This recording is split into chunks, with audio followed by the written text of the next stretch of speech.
A Confissão de Fé Batista. Capítulo de número 1. Sobre as Sagradas Escrituras.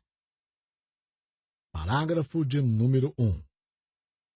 As Sagradas Escrituras são a única, suficiente, correta e infalível regra de todo conhecimento, fé e obediência salvíficos. Embora a luz da natureza e as obras da criação e da providência manifestem a bondade, a sabedoria e o poder de Deus, a ponto de tornar os homens indesculpáveis, ainda assim, não são suficientes para oferecer aquele conhecimento de Deus e de sua vontade que é necessário para a salvação. Portanto, aprove ao Senhor, em diversas ocasiões e de muitas maneiras, revelar-se e declarar a sua vontade para a sua igreja. E, posteriormente, para melhor preservação e propagação da verdade e para o mais seguro estabelecimento e consolo da igreja contra a corrupção da carne e da malícia de Satanás e do mundo, concedeu a mesma completamente por escrito, o que faz da Sagrada Escritura indispensável. Aqueles antigos modos de Deus revelar a sua vontade ao seu povo agora cessaram. Parágrafo de número 2.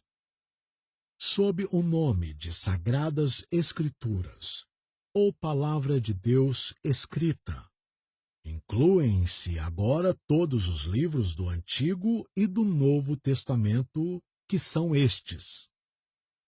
Do Antigo Testamento: Gênesis, Êxodo, Levítico, Números, Deuteronômio, Josué, Juízes, Rute, 1 de Samuel, 2 de Samuel, 1 dos Reis, 2 dos Reis, 1 das Crônicas, 2 das Crônicas, Esdras, Neemias, Ester, Jó, Salmos, Provérbios, Eclesiastes, Cantares de Salomão, Isaías, Jeremias, Lamentações, Ezequiel, Daniel, Oséias, Joel, Amós, Obadias, Jonas, Miqueias, Naum, Abacuque, Sofonias, Ageu, Zacarias, Malaquias. Do Novo Testamento: os Evangelhos segundo Mateus, Marcos, Lucas e João, Atos dos Apóstolos, as Epístolas de Paulo aos Romanos, 1 aos Coríntios, 2 aos Coríntios, Gálatas, Efésios, Filipenses, Colossenses, 1 aos Tessalonicenses, 2 aos Tessalonicenses, 1 a Timóteo, 2 a Timóteo, Tito, Filemão, a Epístola aos Hebreus, a Epístola de Tiago, a 1ª e 2ª Epístolas de Pedro,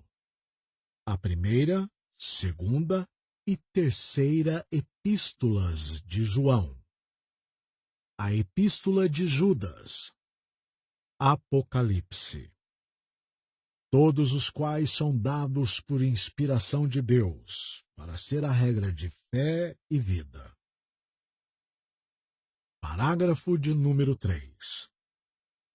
Os livros comumente chamados apócrifos, não sendo de inspiração divina, não fazem parte do cânon ou regra da Escritura e, portanto, não são de autoridade para a Igreja de Deus, nem de modo algum podem ser aprovados ou empregados, senão como escritos humanos. Parágrafo de número 4. A autoridade das Sagradas Escrituras, razão pela qual devem ser cridas, não depende do testemunho de qualquer homem ou igreja, mas depende somente de Deus, que é a própria verdade, o seu autor, e, portanto, deve ser recebida, porque é a palavra de Deus. Parágrafo de número 5.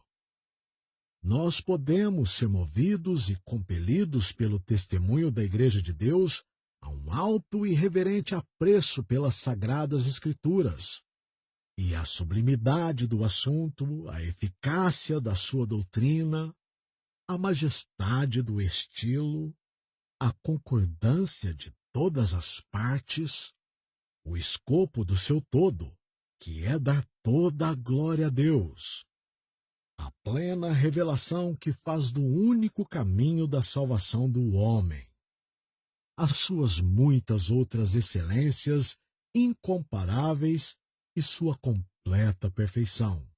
São argumentos pelos quais abundantemente se evidencia ser a palavra de Deus. Ainda assim, não obstante, a nossa plena persuasão e certeza de sua verdade infalível e autoridade divina provém da operação interna do Espírito Santo, testemunhando por meio da e com a palavra em nossos corações. Parágrafo de número 6. Todo o conselho de Deus concernente a todas as coisas necessárias para a sua glória, a salvação do homem, fé e vida, ou é expressamente declarado ou necessariamente contido nas Sagradas Escrituras. Ao que nada, em qualquer tempo, deve ser acrescentado, seja por novas revelações do Espírito ou por tradições humanas. No entanto, nós reconhecemos a iluminação interior do Espírito de Deus como sendo necessária para a compreensão salvífica das coisas reveladas na palavra, e que há algumas circunstâncias, quanto ao culto a Deus e ao governo da Igreja, comuns às ações e sociedades humanas, as quais devem ser ordenadas pela luz da natureza e pela prudência cristã, segundo as regras gerais da palavra, que devem sempre ser observadas. Parágrafo de número 7. Nem todas as coisas em si mesmas são igualmente claras na Escritura, nem igualmente claras a todos.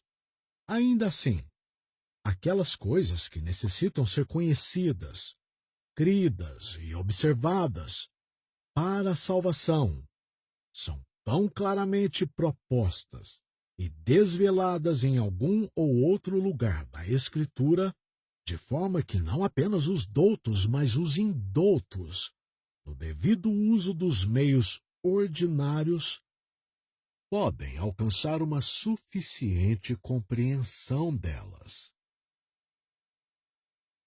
Parágrafo de número 8. O Antigo Testamento em hebraico, que era a língua nativa do povo de Deus no passado, e o Novo Testamento em grego, que, Na época em que foi escrito, era mais comumente conhecido entre as nações, sendo imediatamente inspirados por Deus e pelo seu singular cuidado e providência conservados puros em todos os séculos, são por isso autênticos. Assim, em todas as controvérsias sobre a religião, a Igreja deve apelar para eles. Mas, porque essas línguas originais não são conhecidas por todo o povo de Deus, que tem direito e interesse nas Escrituras, e é ordenado, no temor de Deus, a lê-las e a examiná-las.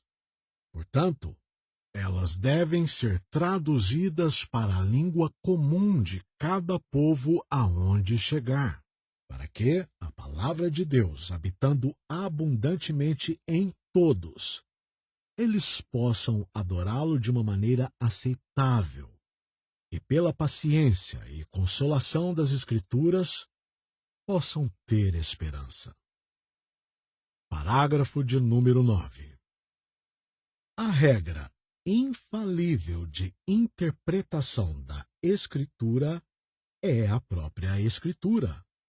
E, portanto, quando houver uma questão sobre o verdadeiro e pleno sentido de qualquer Escritura, que não é múltiplo, mas único, esse pode ser investigado por meio de outros textos que o expressem mais claramente.